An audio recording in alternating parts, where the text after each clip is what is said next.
experience every moment through our voice.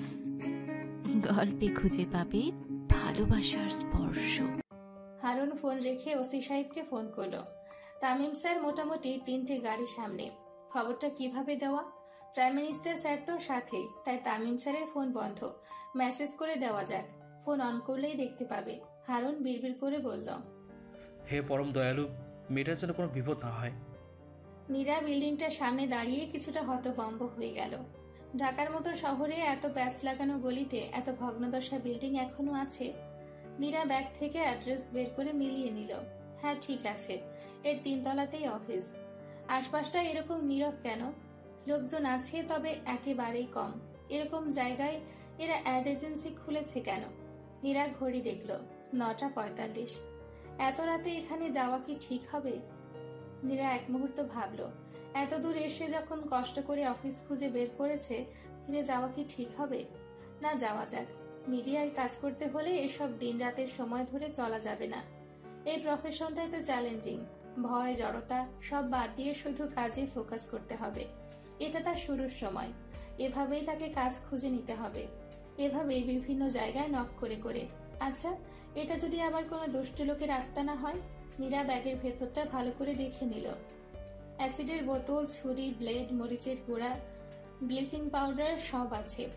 সিঁড়ি দিয়ে ওপরে উঠতে গিয়ে নীরার মনে হলো একটা বন্দুক সাথে থাকলে ভালো হতো। সে যখন অনেক বড় মডেল হয়ে যাবে, অনেক টাকা যখন হবে, সে নিশ্চয়ই একটা দামি বন্দুক কিনে লাইসেন্স করে নিবে। বন্দুক চালানো সে শিখবে তামিম নামক চুমুকুন্ডার কাছ থেকে। আচ্ছা, এই মুহূর্তে কেন লোকটার কথা মনে হলো? সকালেও তার এগ্রিমেন্ট পেপারটা হাতে পেয়ে লোকটার কথা মনে হয়েছিল। মানে কি? যখনই তার কিছু হচ্ছে লোকটার কথা মনে পড়ছে। সকালে আনন্দে হার্টবিট বেড়েছিল, তখন মনে পড়েছে, আর এখন ভয় মনে পড়ছে। নীরা দোতলার সিঁড়ি পেরোতেই দেখলো 3তলার সিঁড়িতে বাতি জ্বলছে না। গা ছমছম করছে তার। লোকজন নেই নাকি? কোনো সারা শব্দ নেই কেন? তার কি ফিরে যাওয়া উচিত? এত ভয় করছে কেন হঠাৎ? ধুত, আসাই উচিত হয়নি এখানে। নীরা 3তলায় উঠে পুরো ভ্যাবাচাকা খেয়ে গেল। যেখানে অফিস হওয়ার কথা সেখানে একটি সিডির দোকান, নাম রফিক সাউন্ড সিস্টেম। হালকা পাতলা একটি ছেলে বসে আছে। মনে হচ্ছে এই দোকান নিয়ে সে মহাবিরক্ত। নীরা এগিয়ে গেল। আলাউদ্দিন বলে একজন আমায় এখানে দেখা করতে বলেছিলেন, তিনি কি আছেন? ছেলেটা নীরার কথা জবাব দিল না। আমার এখানে একটা কাজে আসার কথা ছিল, মিউজিক ভিডিওর জন্য। আমার নাম নীরা। ছেলেটা কিছু না বলে দোকানের ভেতরে সাইড দিয়ে একটা চিকন রাস্তা দেখিয়ে বলল, এদিক দিয়ে ভেতরে যান, বস ভেতরে আছেন। আপনার সামনের ওয়েটিং রুমে বসবেন, কাজ চলতেছে একজনের। ভেতরে যাব না, আমি এখানেই অপেক্ষা করব। আপনার বসকে ডাকুন। ছেলেটা এবার একটু গুরুত্ব দিল নীরাকে। ভেতরে জিনিস দেখানোর কাজ করতে পারবেন আর দোকানের ভেতরে যাইতে পারবেন না, এটা কি কথা? কাজ করলে ভেতরে যান, নাহলে ফোটেন। এরকম ফালতু কাজ করতে পারেন আবার দেমাগ। ছেলেটা মুখ থেকে এক গাদা থুতু ফেললো নীরার সামনে। বিরক্তি ছেলেটার চোখ মুখ আরো কুচকে এলো। নীরা ছেলেটার কথা বোঝার চেষ্টা করলো। 14-15 বছরের ছেলে, কিন্তু চেহারাটা একদম মেয়েলি ধরনের। চোখে মুখে যেন জীবনের প্রতি প্রচন্ড রাগ। এই পরিস্থিতির সবটার জন্য যেন সে দায়ী। সে কি বোঝাতে চাইছে? নীরা চলে যাওয়া উচিত। ছেলেটি কি কোনোভাবে প্রচ্ছন্ন নিষেধ বোঝাচ্ছে? এখানে কি হয় জেনে আসেন নাই? জি না। ঘন্টা রেটে নীল ফিল্ম। আপনার মুখ দেখানো হবে না, শুধু বডি। এর উপরও রেট আছে, যে যতদূর দেখায়। ক্লিয়ার? নীরার গা শিউরে উঠল। ছি! এখন কি হচ্ছে? একটা স্কুল আইটেম আনা হয়েছে, এদের শুটিং চলতেছে। মেয়েটার এরা মায়েরা শেষ। বালের দুনিয়া, এই দুনিয়ায় পেটের জ্বালায় কত কি যে দেখুন লাগতেছে। নীরার গলার দম আটকে এলো। আমায় এক গ্লাস পানি দিবেন? ছেলেটা পানি দিল না, পানির বোতলটা বরং একটু সরিয়ে রাখলো। এরকম করে মেয়েদের ক্ষতি করা কি ঠিক? এসব কাজে পুলিশ বাধা দেয় না? পুলিশের অত টাইম নেই। এই বিল্ডিংটার পুরোটাতেই বোধহয় এরকম কাজ হয়, তাই না? কেউ কি অভিযোগও করে না? শুটিংয়ে বেশিরভাগেরই মুখ দেখানো হয় না, ঝামেলা কিসের? এর মাঝে সবাই নিজের মতো করে কাজ করে। মুখ না দেখাইলে মাবুদের সৃষ্টি সব একরকম, সব কামই এক জাত। আপনি কাজ করলে বসেন, নাহলে ভাগেন। সামনে দাঁড়াইয়া ভ্যান ভ্যান করেন না, পাবলিক টের পাইলে ঝামেলা। নীরার প্রচন্ড রাগ হলো। রাগে গা রিরি করতে লাগলো। এরকম একটা কুৎসিত কাজে এরা মেয়েদের ডাকে কিভাবে? কি করে এত সাহস হয় এদের? প্রকাশ্যে এমন নোংরামো! এদের নীরা কিছুতেই ছাড়বে না। নীরাকে ডেকে আনার একটা মিনিমাম শাস্তি এদের পাওয়া উচিত। মিনিমাম শাস্তি। নীরা এত সোজা মেয়ে না, এত সহজে তো সে ছাড়বে না। ভেতরে কয়জন আছে, মানে বেশি লোকজন কিনা? 2 জন, মায়া সহ 3 জন। কামের সময় মানুষ কম, বেশি মানুষ বেশি দিকদারি। মানুষই সব সমস্যার মূল। ছেলেটি দরকারের চেয়ে বেশি কথা বলছে। কমন সাইকোলজি বলে দরকারের চেয়ে বেশি কথা বলা মানুষগুলো অতটা বিপজ্জনক নয়। এদের কনভিন্স করা সহজ। নীরা ছেলেটিকে এবার তুমি করে বলল। তোমার নাম কি? ছেলেটি জবাব দিল না। তোমার নাম রফিক, তাই না? এই দোকানটা কি তোমার নামে? আমার নাম বেলাল, রফিক আমার বসের নাম। বেলাল, একটা কথা মনোযোগ দিয়ে শুনো। আমি তোমাকে এখন একটা কঠিন কথা বলবো, মাথা ঠান্ডা রেখে শুনবে। নীরা শক্ত করে ছেলেটার হাত চেপে ধরলো হঠাৎ। আমার কাছে 25,000 টাকা আছে বেলাল, আমি তোমাকে টাকাটা দিয়ে দেবো, এক্ষুনি দেবো। এই দেখো। নীরা ব্যাগ থেকে টাকা বের করে দেখালো। তুমি আমাকে একটু সাহায্য করো, আমি পুলিশের লোক, গোপন সংবাদে এখানে এসেছি, আমার টিম নিচে ওয়েট করছে। ছেলেটা চোখ চকচক করে উঠল, যেন এই কথাটা শোনার জন্য সে দিনের পর দিন অপেক্ষা করছে। বেলাল নিজের হাত ছাড়িয়ে নিল। আমার টাকা দেখাইবেন না, টাকার লোভ এই বেলালের নাই। আচ্ছা, টাকা নিও না, কিন্তু সাহায্য করো। এদের কাছে কিন্তু চাক্কু আছে ম্যাডাম। নীরা ব্যাগ থেকে ব্লিচিং পাউডারের প্যাকেট বের করলো। আমার কাছেও অস্ত্র আছে, এত হিরোইন আছে, এক মুঠো হাতে নিয়ে শুধু একজনের নাকে মুখে চেপে ধরবে, পারবে না? বেলাল এক খাবলায় নীরার হাত থেকে প্যাকেটটা নিয়ে নিল। আরেকজনরে কি করব? সেটা আমি দেখব, তুমি শুধু এইটুকু সাহায্য করবে। কি, পারবে না? রেডি তো? ম্যাডাম, আপনি কি দারোগা না ওসি? আমি এনএসআই এর, মানে গোয়েন্দা বিভাগের একজন অফিসার। বেলাল মহা উৎসাহে বলল। চলেন, ফাইট শুরু। নীরা ওড়নাটা পুরো মুখে বেঁধে নিল। অ্যাসিডের ব্যবহার করতে হবে, মুখে পড়লেই সর্বনাশ। এই প্রথম নীরার খুব আনন্দ হচ্ছে। সে নিজের অভিনয় দক্ষতা দেখানোর মতো একটা কাজ পেয়েছে। নীরা খুব সাবধানে এগিয়ে গেল। গ্লাস টেনে খুলতেই দেখলো প্রায় অর্ধমৃত একটা মেয়েকে নগ্ন করে শুয়ে দেওয়া হয়েছে বিছানায়। পাশে পড়ে আছে তার স্কুলের ইউনিফর্ম, স্কুলের ব্যাগ, আইডি কার্ড। চ্যাংড়া টাইপের লম্বা আর ভদ্র পোশাক পরিহিত একটি ছেলে পাশে দাঁড়িয়ে ক্যামেরায় শুট করছে। অন্য আরেকটি লোক মাঝারি বয়সের। লোকটির হাতে ভেজা তোয়ালে, সে মেয়েটির পায়ের তলার ময়লা মুছে দিচ্ছে। নীরা বিড়বিড় করে বলল। তোদের আমি ছাড়বো না। বেলাল বিরক্তি ভরা গলায় বলল।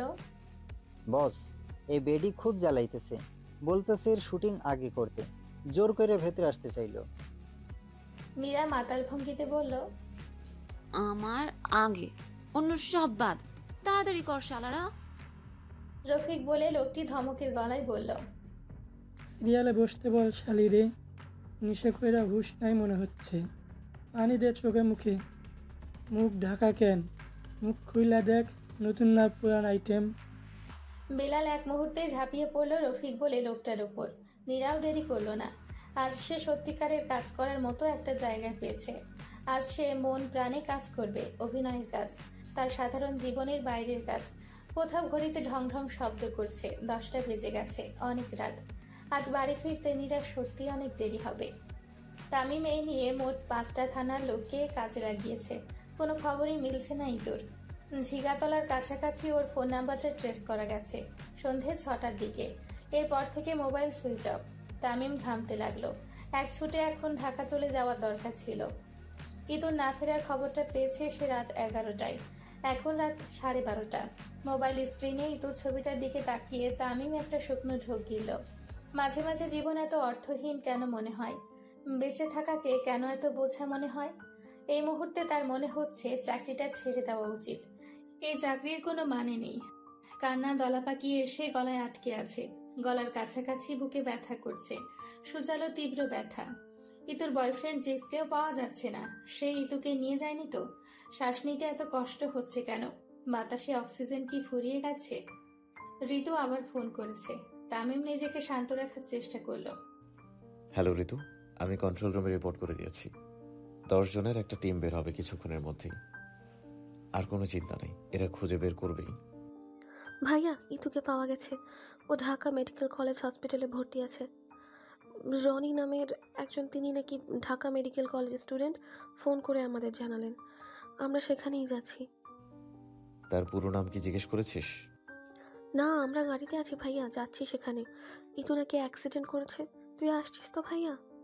আমি কাল 12টার আগে লিভ পাবো না ঋতু, কোনোভাবেই না।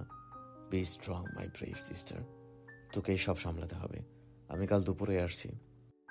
হারুন গোমরা মুখে পাশে দাঁড়িয়ে আছে। স্যার, প্রাইম মিনিস্টার স্যারকে একটা ডিরেক্ট অ্যাপ্লিকেশন দেখবেন? না হারুন সাহেব, আপনি বরং এক কাজ করুন, আপনি চলে যান, এখনই রওনা হন। ড্রাইভারকেও নিয়ে যান, একা এত পথ ড্রাইভ করা ঠিক হবে না। তামিম উঠে দাঁড়ালো, গলা শুকিয়ে আছে, পানি খাওয়া দরকার। মীরাকে একটা ফোন করতে ইচ্ছে করছে। তাকে জানালে কি সে ইতুকে একটু দেখতে যাবে? একটু কি গিয়ে ইতুর পাশে বসবে?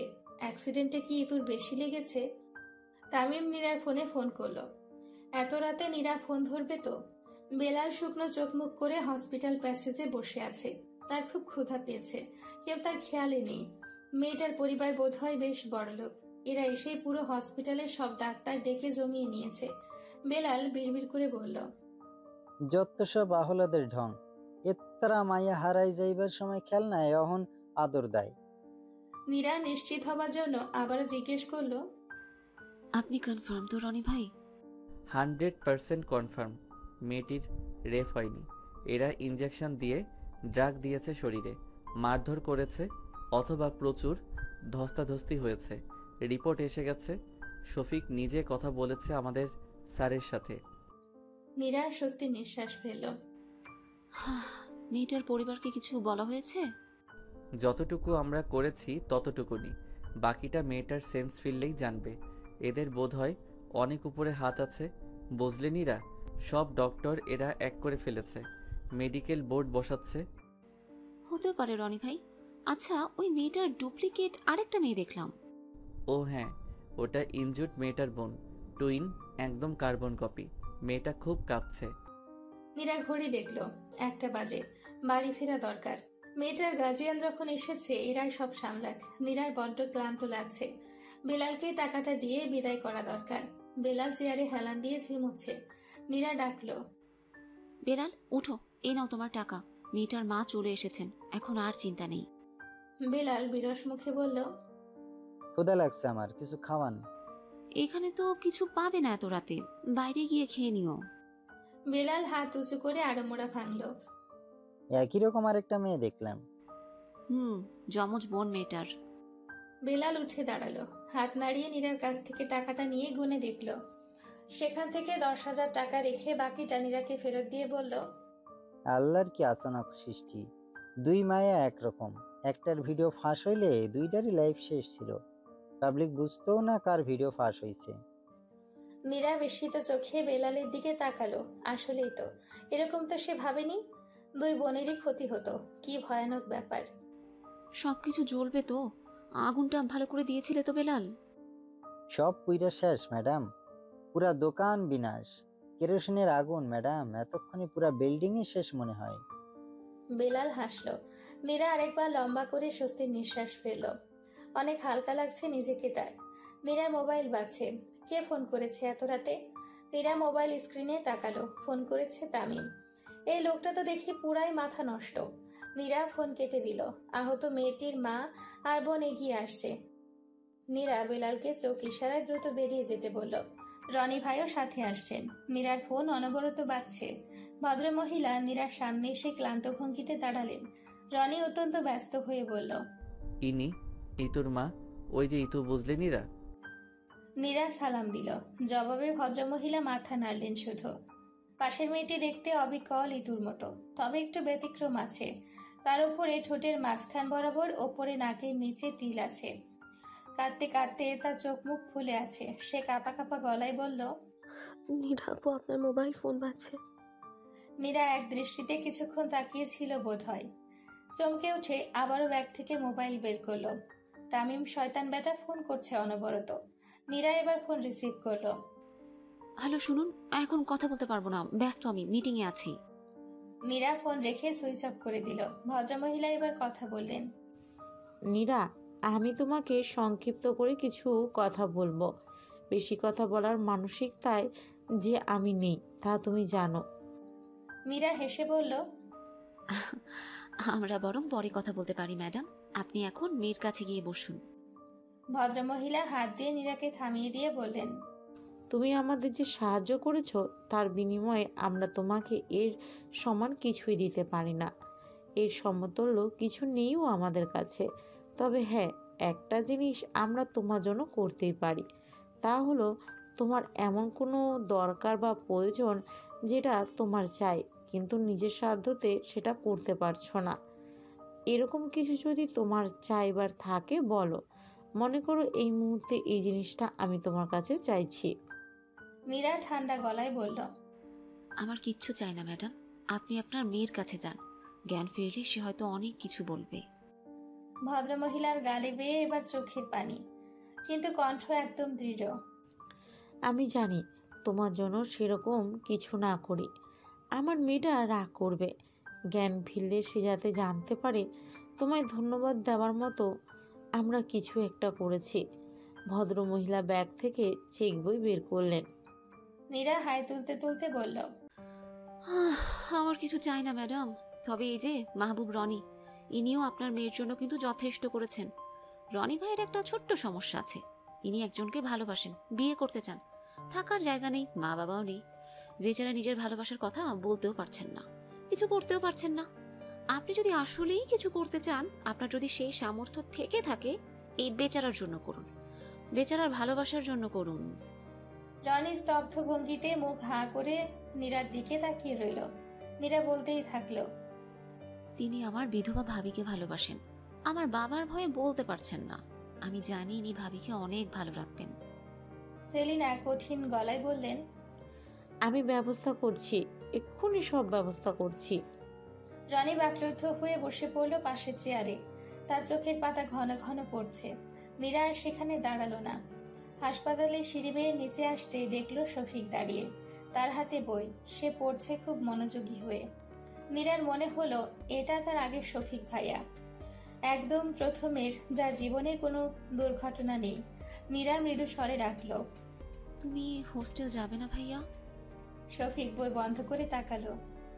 বেলাল খেয়ে দিতে দিলাম, ভাবলাম তুই এত রাতে একা ফিরবি, তোকে সঙ্গে নিয়ে যাব, এই জন্যই ওয়েট করছি। একা আমি একদম ভয় পাই না, তুমি সেটা জানো ভাইয়া। শফিক হাসল। একাই যাবি? তোমার জন্য আজ এতগুলো শপিং করেছি ভাইয়া, কাল পেয়ে যাবে। শফিক হাত বাড়িয়ে বলল, একটু কাছে আসবি? তোকে মাথায় হাত বুলিয়ে দিই না কতদিন হলো। নীরা ভাইয়ের কাছে এগিয়ে গেল না। শফিক এগিয়ে এসে নীরার মাথায় হাত রাখলো। নীরা ঢোক গিলে নিয়ে কান্না আটকালো। শফিকের চোখ ছলছল করছে, তবে তার মুখে হাসি। ইতু যে মিস্টার তামিমের বোন, এই চমৎকার তথ্যটি নীরাকে সে এখানে বলবে না। এটা নিয়ে একসময় সে নীরাকে খেপাবে। নীরা বিরক্তি দেখিয়ে বলল, তোমার স্নেহ মমতা কি শেষ হয়েছে ভাইয়া? আমি বাড়ি যাব। শফিক নীরার মাথা থেকে হাত সরিয়ে বলল, মিস্টার তামিম তোকে এত ফোন করছে, ধরছিস না কেন? নীরা অবাক চোখে ভাইয়ের দিকে তাকালো। কিরকম অসভ্য লোকটে বাবা, ভাইয়াকে পর্যন্ত খবর দিয়ে দিয়েছে। এই লোককে নীরা একদম ছাড়বে না। এর মাথার বিষ নীরা নামিয়েই ছাড়বে। তামিম খুবই বিস্মিত দৃষ্টি নিয়ে ইতুকে দেখছে। একদিনের ব্যবধানে তার ছোট্ট বোনটি যেন আকাশ পাতাল বদলে গেছে। ইতু গুটিসুটি মেরে জানলার ধারে বসে আছে। তার হাতে কফি মগ, কিন্তু সে কফিতে চুমুক দিচ্ছে না। তামিম এগিয়ে গিয়ে ইতুর হাত থেকে কফির মগটা নিয়ে নিল। তুই না খেলে আমি খাই বরং, শুধু শুধু ঠান্ডা করছিস। ইতু কফির মগটা ছাড়লো না। তামিম ইতুর পাশাপাশি বসলো। একটা ছেলে সোশ্যাল মিডিয়াতে একটা অ্যাকাউন্ট খুলে নিল, আর তাতে তোকে বন্ধু বানিয়ে বলল আমি জগন্নাথ বিশ্ববিদ্যালয়ের ছাত্র, ফিল্ম এবং টেলিভিশনে পড়ছি, আর তুই অমনি তার বন্ধু হয়ে যাবি। আমি কেন বা ভেবে নিব সে মিথ্যে বলছে? সত্য ধরে নিলি কোন লজিকে? সে সোশ্যাল মিডিয়ার অন্য 10 জনের সামনে নিজের মিথ্যে পরিচয় দিবে কেন? এটা তো লজ্জার। ইতু, সোশ্যাল মিডিয়া হলো এমন একটা জায়গা যেখানে আমরা মিথ্যেগুলো সহজে বলতে পারি। এখানে লজ্জা পাওয়ার কোনো চান্সই নেই। ইতু মলিন চেহারা করে হাসলো। কোথাও বেড়াতে যাবি ইতু? চল ঘুরে আসি।